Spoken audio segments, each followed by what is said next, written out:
Hey everyone, it's your girl Emily Curl with iHeartRadio, and welcome back to my virtual studio. Today we'll be joined by singer and songwriter Harry Hudson. Check it out. Harry Hudson, it's so nice to meet you. Thank you so much for taking the time. Of course, thank you for having me. Take the time. Of course. I can't wait to talk to you. So much new music, a lot happening in the world, but I first want to acknowledge just everything else that's happening in the world too. And I know it's been a super raw and emotional time for so many of us, but I feel like for me personally, I felt so hopeful for our future and what's going to come and what's going to change. I'm curious for you, what is keeping you hopeful right now? Honestly, just seeing unity and just seeing everything that's going on. I think it's such a big wake-up call for the world. And I think COVID was one of those wake-up calls, and I think it wasn't big enough.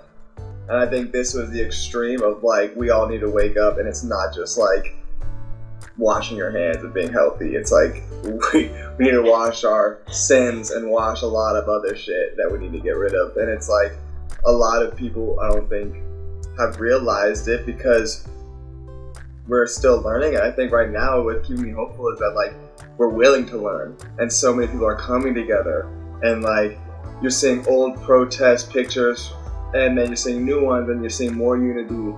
So obviously something's working, but still something's corrupt. And it's like, I feel like we're the generation that's gonna fix it, obviously, because we're gonna have the kids that are not gonna grow up the way, you know, generations prior, it's just right? how it goes. Yeah, because we haven't been that far away from all the, you know, all this like discrimination. We haven't been, it's like not even over 100 years. So it's like, we still live with that, you know. It's like my friends' grandparents and great-grandparents have been going through it. So it's a lot of open conversations now, and I feel like I feel more comfortable to have these conversations, and I feel like a lot of people are feeling that way too. Yeah, and so true, and more equipped with the tools of how we are going to dismantle the system and rebuild a whole new one that promotes equality. And I think that is something. It's like, I feel like we finally have, like you said, the discussions, but also like the means to keep learning and to keep growing and to make mistakes, but to be able to fix those mistakes that we do make. What role does music play in healing and processing for you? For me, it's funny because I always tell this story, but my first chemotherapy, I sat next to this woman named Bonnie, and she was like, the first thing she asked me, she held my hand, and I'm about to get this like injection. It's about to be like this 9-hour session. Oh, God. She grabs my hand, and I'm scared as shit. Like you just see it all in the movies, and you see chemo, and like it's that, you know, the typical bland room with a circle around, and everybody's in their chairs. And it's just like, this is like, okay, this is my new life. She grabs my hand, and she's like, what do you love to do? And I was like, I love to make music. And she was like, oh, like, do you really love to make music? And I was like, yeah. And she's like, would you die for music? And then like, but like very serious, and it was just us two having this conversation, and I was just like, kind of like confused, because it's like, I'm dying now, but would I die from music? So I kind of took back, and I sat there, and I was like, that's a deep question. And I was like, you know what, like, yeah, I would die from music. And she's like, oh, that's great. She's like, so no matter how much pain, no matter how much like how sick you feel, no matter how bad you feel about yourself, she's like, one thing I can tell you is you have cancer. You're a cancer patient. You got to embrace that. Welcome to like your new life. Wow. That's like it's a part of you. It's not you. And then she's like, I love music that. Music is you. Oh. And she was like, so put that first before the cancer. And then she's like, you love your friends and family. I was like, yes. And she's like, those come before your cancer as well. And so now I have music, which is the passion. And she's like, 5 minutes a day, 10 hours a day, 20 minutes a day, listening to it, writing it, whatever it is, music first. And so for me, I was leaving chemo, going to the studio, like wearing blankets, like wearing beanies over my head, working with like some of my favorite producers and writers, and like no one knew I was really sick because I kind of hid it. But like I had something to like push myself and have that. So music was literally my lifeline, like actually, and it's not like a cliche. No, like that's, yeah. I had nothing else to fight for. Wow. Because I had the conversation with my family, like, hey, if I die, it's okay. You know, I had that conversation. I had the deathbed conversation already. Oh, God, that's... And then me having the wake-up call, like, no, I need to fight. No, there's a bigger thing. I want to be a role model, but how do I do that? Oh, I love music. Okay, now I can make music that can hopefully help one person. If I can help one person, then I'm doing what I'm here to do on earth. You know, it's like this whole, like, why did God give me a second chance to live? Yeah. And it's like, I feel like you don't have to go through cancer to get that wake-up call. So I'm going to wake those people up. I don't want you to get sick and have a dramatic experience that I know how to live life now. It's like, you know, I want to be the voice before they even have to go through something like that. Yeah. I mean, that is so powerful. You know, my sister actually is an oncology nurse. And I can't wait to share this story with her because, I mean, she talks about her patients all the time because you spend a ton, you see them every day. Yeah. I mean, and that's just so beautiful to think about something that you felt like you had this purpose and this calling. And even if you didn't feel like that, you still, you know, you want to be loved and supported. And I mean, I think that's such a beautiful story. I want to talk about your new music too, which is so exciting. I love Give Up On Us because I think it's such a song that provides such a universal feeling because I feel like at some point in our lives and our relationships, we've had that feeling. How did this song come to life?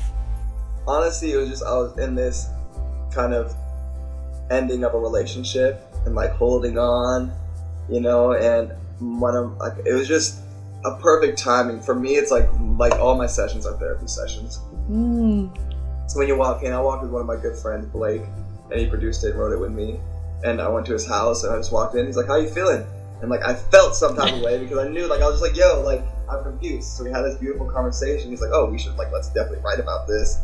And like it just came it was such a quick song to write. All the songs that you end up just really loving, connecting with, I feel like when you talk to the artist, they're like, "Yeah, I wrote it in 20 minutes." You know? And that's how it goes. Like music is so interesting, but it was such a feeling, and it was like the feeling of letting go. And the new music I've been making is this confidence and maturity that I said before was. I never knew how to communicate properly. That's the thing in relationships.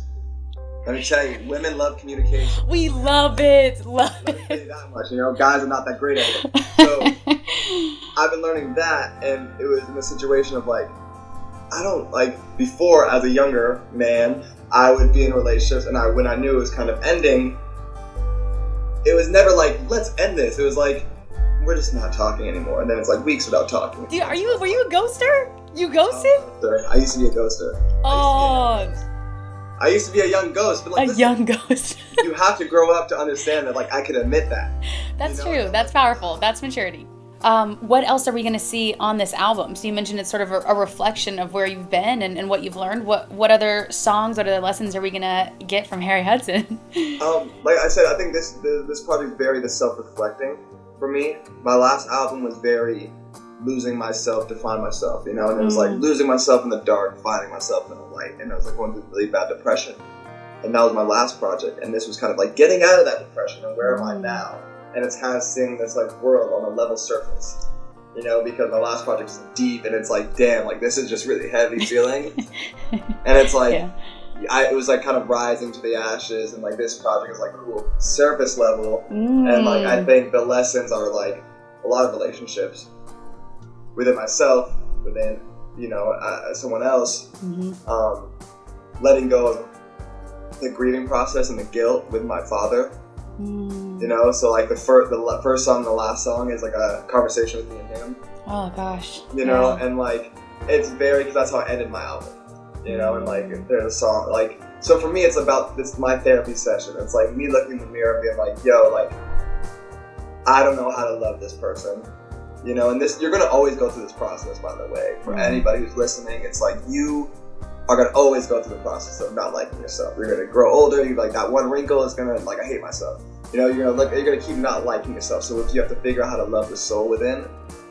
Because when I get older now, I'm this is so dope. I can't wait to be the grandpa who's with 20,000 grandchildren. Who's I look forward to those things. So for me, it's this is that growth and that maturity for people to understand how to love themselves, and those lessons are going to come within and naturally understand that, because it's very I like to tell it like a book, you know, that's how I like to write my projects, and it's every emotion hitting, and it's kind of this awareness.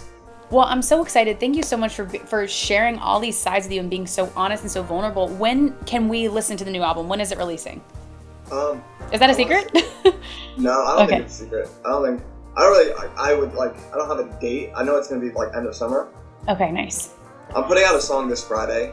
Yes. But I'm not really going crazy with the promotion because I feel weird about that. But I get that. It's for people who just, I know, who are paying attention, who just need new music. Yeah, just need something Okay, well, I can't wait to listen this Friday.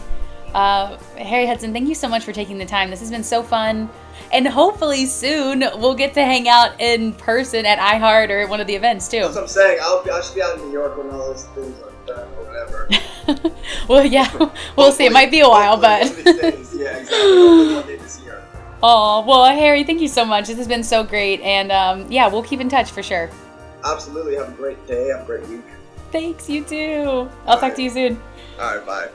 Thank you so much for watching. Make sure you stream all of Harry Hudson's music on iHeartRadio, including his new single, Intimidating. Can't wait to see you next time. Bye, guys. Hey guys, thanks so much for watching. Did you like that video? You can check out more over here. And don't forget to subscribe to iHeart right here.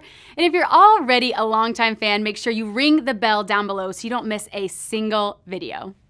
Bye, guys.